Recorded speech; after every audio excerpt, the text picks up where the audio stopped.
বেশি মারা গেছে। মিনিমাম মিনিমাম 150 জন মারা গেছে, মিনিমাম 150 জন, 150 প্লাস।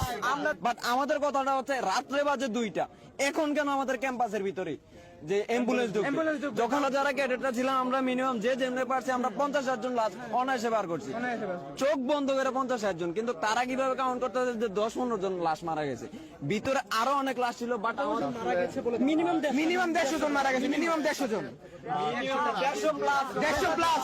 আমরা যখন ক্যাডেটরা ঢুকে আপনি বুঝতেছেন না, একটা 2তলা বিল্ডিং এ সবগুলা ক্লাসের মধ্যে যে জায়গায় ক্র্যাশ হয়েছে ওই জায়গায় তো স্পট ডেথ হওয়ার কথা মিনিমাম 90 জন। আপনি বুঝতেছেন না বিষয়টা? প্লাস তারপরে আগুনে পড়ে তো মরছে। ক্লাস 2তলা বিল্ডিং এ মিনিমাম কয়টা, 6, 7, 8টা, উপরে 8টা নিচে 8টা, মনে করেন এবার 16টা ক্লাস তো মিনিমাম ছিলই। ধারণা করা কিছু নেই, আমরা জানি এটা ধারণা না, 100%। আমরা এই কলেজে পড়াশোনা করি, আমরা জানি না কতজন মৃত্যুবরণ করতে পারে, কতজন পারে না।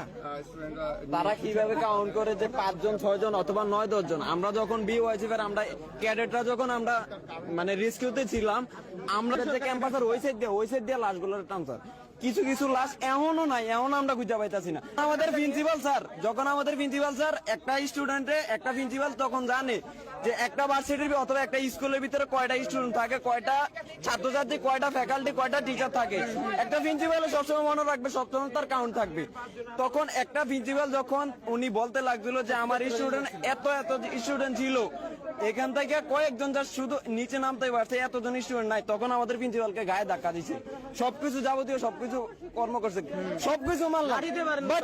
আর এতক্ষণ কথা হচ্ছে যে রাত্রে বাজে 2টা অথবা 1টা নাগাদ, এখন আমাদের ক্যাম্পাসে কেন অ্যাম্বুলেন্স সবাইকে বের করে দিয়ে অ্যাম্বুলেন্স